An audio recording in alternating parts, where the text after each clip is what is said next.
Now we about to switch the hand and hair. First question. Clearly we know. I don't know. Oh, you about to ask me questions now? I'm asking you questions. Oh, I completely forgot. Damn, all right. We asking you questions now. This is like we gonna cut this up in 2 parts. Right. So, first thing, Wolf, the producer, work at WTF Media Studio. Yep. You're not from New York. Where you originally from? I'm from Dallas, Texas. What made you come to New York?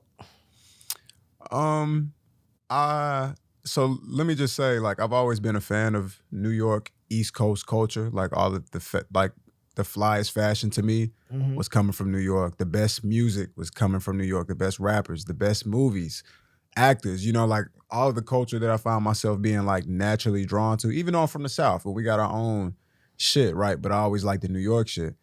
And one thing about New York and places like LA, and the one thing that those two places got in common is that there are people that are like living in the creative world and they paying their rent and they taking care of their bills. And that's not really something that you see happen a lot down south because we don't got that infrastructure. You know what I mean? Yeah. So niggas is like going to work, looking the way they want to, talking the way they want to, living in one of the best cities in the world. You know what I mean? It's like a dream, you know, like living it down in the South. You trying to, like, when I was a kid, I was trying to figure out, like, damn, I wonder if it's possible to, like, have fun for a living.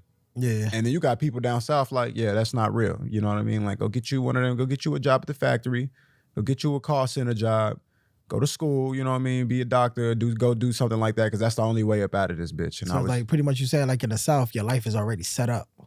I would say there's not a lot of, like, the people in the South, there's pros and cons no matter where you go in the world, but there's very few older people. And you got to think too, like, I was born in 1993. So, like, I'm part of a newer generation that came up with the internet and we understand opportunities that are possible. With the generation before me, though, not so much.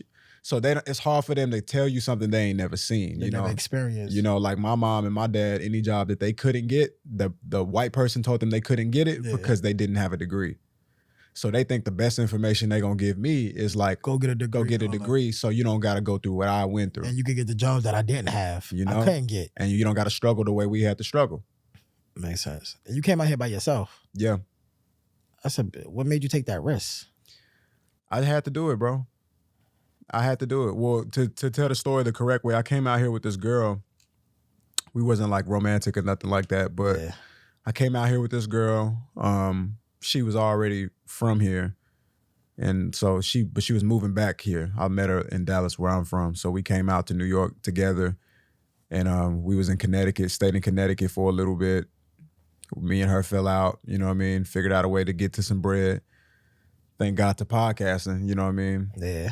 Podcasting really held it down for me, bro. But yeah, it was scary though, you know what I mean? Because I didn't have a lot of money.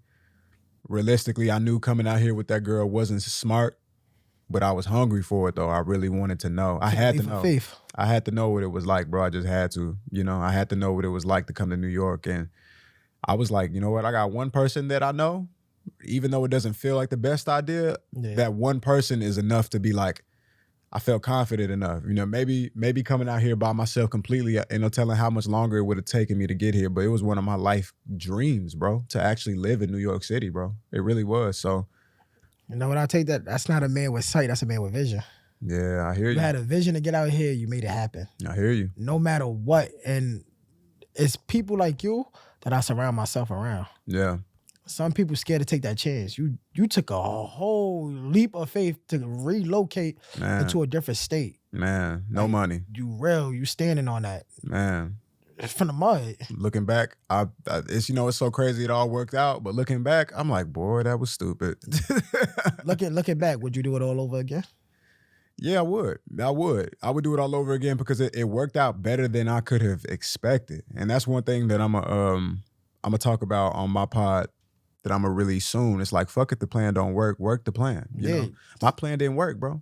Sometimes you got less resources in front of you. You got to go out there and find the rest of them. Bro, sometimes God's plan is better than your plan. 1000%. You know, I had a plan.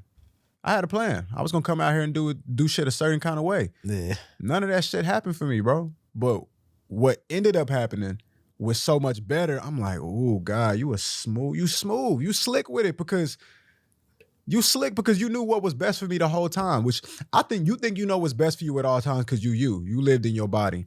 And you think 1000%. This is what I want because I know this is the best scenario for me. And the whole time it's like, let me slap your wrist real quick. You're not gonna get that, but what I got for you is so much better. Let me direct you in a different angle, different direction. And a lot of people stop themselves from experiencing life in a real way because you scared that your plan not gonna work. Whole time, nigga, if your plan don't work, that might be a blessing. Sometimes I'm telling you to read. Sometimes your plan not working, might just rearrange. The plan gonna work, but you just going about it different. That's the thing. The plan is gonna work. Like my plan is like to take care of my family realistically. You know what I mean? I don't want to see nobody suffer. 1000. So if that's really my plan, then fuck if the particular details of how I thought it was gonna work out didn't work. It worked out a different way, and it's looking like you're gonna still get what you wanted. You want to take care of your family, right? Yeah, we about to take over. I like to know a lot. My sister a couple of days text me. She's like, I'm good, bro, but just struggling, but I'm making it. That shit said I gotta go harder. Yeah. Media company, something. I gotta go harder. Yeah. My siblings are not supposed to struggle. Yeah. Now they got me. So I definitely like that. So how did you link up with WTF Media Studio? So when I first got to, I'm gonna give you the super quick version of the story. So when I was living with this girl, right? Not gonna say her name, it's not important. Uh-huh. But when I was living with this girl,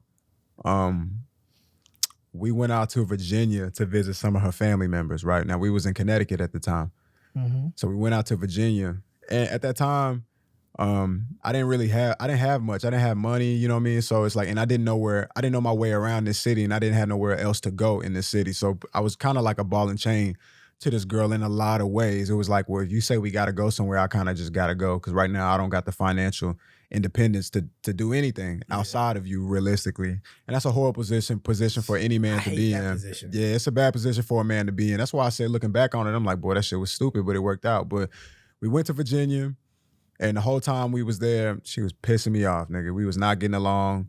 Anyway, we was there for like 2-3 days. It was a horrible experience, bro. And then you gotta deal with it because you don't got shit. I don't got shit. And then it's like we in Virginia with your family, and I'm trying to act correct because we around your people. You know what I mean? And I'm just like, I'm feeling small. I'm feeling like, damn, like I feel very powerless because she really being a bitch, to be honest with you. But I got to keep it together because we around your uncles, and you know what I mean? So you don't want to lash out, then next year, don't look right. The whole family. You know what I mean? Now you in Virginia, don't know how the hell you going to get back to anywhere. Don't got no money. I can't even get a ticket to get nowhere. You know what I mean? So anyway, we on our way back to New York, and she just pissing me off, bro. And I remember that whole way back, what I was doing at that time every day was I would send an Instagram DM to like as many people as I could that was in New York just to let them know like, hey, I'm out here. I got a camera. I could shoot vlogs for you or whatever it is that you might need. That's what I was offering to people. And I would do that every day until I would get blocked by Instagram. That was my goal. So like first thing I would do when I woke up was like, let's send these messages, and then I get blocked. Now I can move on to something else. So anyway, we got back to Connecticut. It was like 4:00 in the morning. I'm pissed, bro. I can't even think about no sleep because she just done disrespected me in such a way, and I felt so emasculated because I didn't have the finances to protect myself, you know? So I get to sending my messages. I'm like, nah, I'm about to send these. I gotta, like you said, like your sister came to you, was like, oh, we good, but we struggling. You like, nah, I gotta make something happen. I was like, I gotta make something happen. So I'm sending these messages, and I end up sending a message to a dude named Mouse Jones. Now, for a lot of people, yeah, I know, definitely. I try to get in touch with Mouse Jones. Yeah, so a lot of people know Mouse Jones is in the podcast world, you know? Mm-hmm. And he hit me back immediately, and he was like, I'm going to tap you in with my mans that's already on the team and come tomorrow. And I was like, bet. And that's what I did. And from that point, I was working with Mouse. Then Mouse did, he did an event in Chicago. What's that shit called? This is like the basketball shit. What's that shit called? I forgot. Damn. No, it's All-Star game. Yeah, All-Star shit. Game? All-Star. Yeah. All-Star. Exactly. So we went to Chicago, and we was in this building. He was hosting. Man, that's a whole other story. I got to tell you another time. But that's a fact. While I'm there, I meet Mandy. And Mandy see me doing my thing. She see me like working hard. I'm vlogging. I'm trying to do everything. And she like, let me get your number. Let me tap in with you. Get back to New York. I tap in with Mandy. Now Mandy's like personal videographer and type shit. But eventually, I meet Weezy. Yeah. Now I'm doing shit for Horrible. You know what I mean? Just shooting little shit for Horrible. And then Weezy opened WTF. And then I'm like, listen, like, I need a job, bro. Because I had been freelancing. And freelancing is really hard, bro. Like when every single dollar you get is based on the connections you make and what you got to do for somebody. Yeah. And then with videography, the thing is, it's a long hustle. Like all the work that you put in for the money that you get, it's just not worth it sometimes. You know what I mean? But that's all that I had to make $1. You know, because I didn't want to go work at McDonald's or nothing like that. Not that I'm above it. Nah, that's a fact. But I had a vision of what I wanted for myself. You put yourself around the right situation. Yeah, so that's it. That's how I got to WTF, bro. And look at you now. Hey, God is good, bro. Look at you now. I didn't give a fuck about no podcast. And that's what I'm saying about God's plan being better than mine. I didn't give a fuck about no fucking podcasting, bro. I was like, I don't listen to podcasts. I wasn't paying attention 4 years ago. Now you got your own podcast. Bro, now I'm doing a podcast with you. The producer of the BBNIC podcast. It's crazy, bro. Podcast changed my life. Yo, you and me both. Yeah. When I came to the studio, I was just coming just to meet Weezy. Yeah. Next thing you know, I go home, she sent me a video, and it's like, I need you on the show. That's fire. Shit changed my whole life, bro. That's fire. I was nervous when I first did the episode and all that, but every time I see Weezy, it's just nothing but love. Yeah. So it's like, she's like the podcast god, I feel. Yeah, I owe her and Mandy a lot, man. Alex too, I owe them a lot. Because they changed everybody's life, realistically. They put a lot of podcasts in these streets. Come on, bro. They gave niggas an opportunity. Like if you didn't, and the thing is like the quality that they offer is top tier. So a lot of people got studios in New York. A lot of people got cameras and microphones that they can offer you. And technically you would be podcasting. You would technically be podcasting. But the way they set things up is we gonna make sure that you podcasting, and when you show it to people and when people see it, they're gonna respect it. Plus, not for nothing, like with Weezy, like Mandy, shout out to Mandy and Alex, but Weezy is dead to me because it's like, you took a chance with me. Yeah. Like we sat up there talking, she could have just easy took my money and just like, I did my part, you go about your business. Yeah. But we really structured. I came in here, the podcast was called Scared of the Dark. She said, nah, we ain't, what? Scared of what? Nah, I said, yo, I'm trying to do something like, so what you want your podcast to be? I'm like, people talk about how they was in the dark and now they can see. She said, nigga, that's it. BBNIC, what? Let's get it going. Yeah. I did my episode. She said, yo, we ain't gonna drop your episode until you put your podcast out so we could direct it to it. Wow. I'm like, yo, that shit was love right there. Wow. Look, and she gave you she gave you the whole strategy. The whole rundown platform. She ain't had to do that. Like, none of that. Then I went through different producers. I paid for that clip. Yeah. That shit came back. I'm listening to it over and over and over. And I'm like, damn.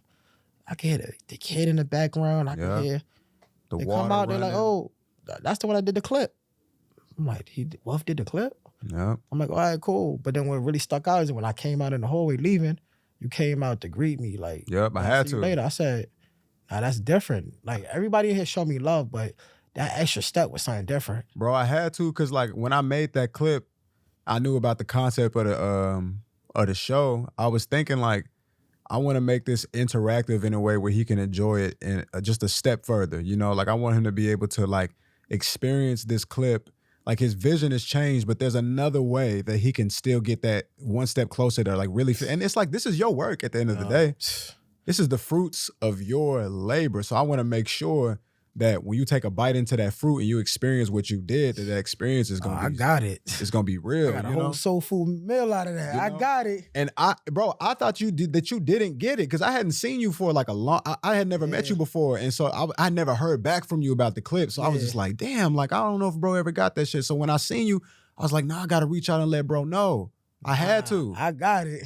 I put money behind it and everything. I'm sending it to people like, yo, who your producer? Yo, who your editor? Like, woo. I'm like, yo, chill, go to WTF Media Studio. Yeah. I'm promoting it. I bought From the Throne podcast here.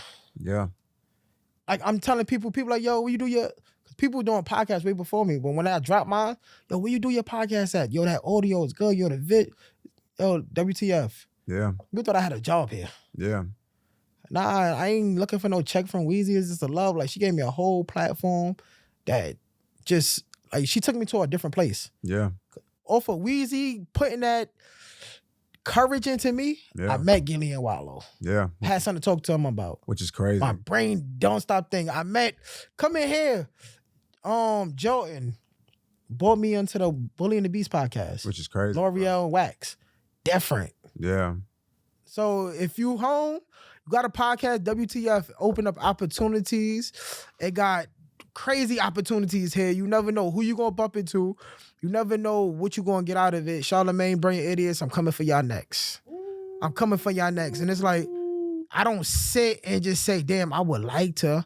Nah, I plan my future out already. Yeah, I'm gonna go and do it. Horrible Decisions, I did it. Yeah. Bully and the Beast, I did it. $1 million worth of game, I'm up next. You up next. Brilliant Idiots, I'm up next. Pod 105, Breakfast Club, I'm up next. I gotta, come on, man. This is my year. Cooking with Blind Poppy. Daddy, Can You See Me Now? Book coming. Blind BBNIC book. I'm even going to type into the weed. Blind Man Blow. I'm taking over this shit. And it's all started from this studio. Like, people don't understand that. But if you want to tap more into with Blind Poppy and Wolf, just text Blind Stepper to 545454. I'm sending out motivational quotes. I'm updating you what's going on and everything else. You will never be disappointed. Holla at your boy Blind Poppy. And we locked in. This has definitely been a good... Matter of fact, throw your social media out there, Wolf. Man, you guys can find me at _Wolf Taylor on Instagram. I'm on TikTok too, but they're not really showing the type of love that I need. So I'm definitely on the gram right now. And you can find me the Halfway Up podcast, bro. Anywhere where they listen to the podcast. No, I'm lying. It's really only on Apple and Spotify, but that's where you can find me, man. And we rocking, man. Oh, we about to take that over. We about to increase that. You about to be on Google and everything else. I mean, we stamped it, and we out. Thanks for another episode of the Blind BBNIC podcast. I am FOBC, the official blind stepper, and I'm always stepping big.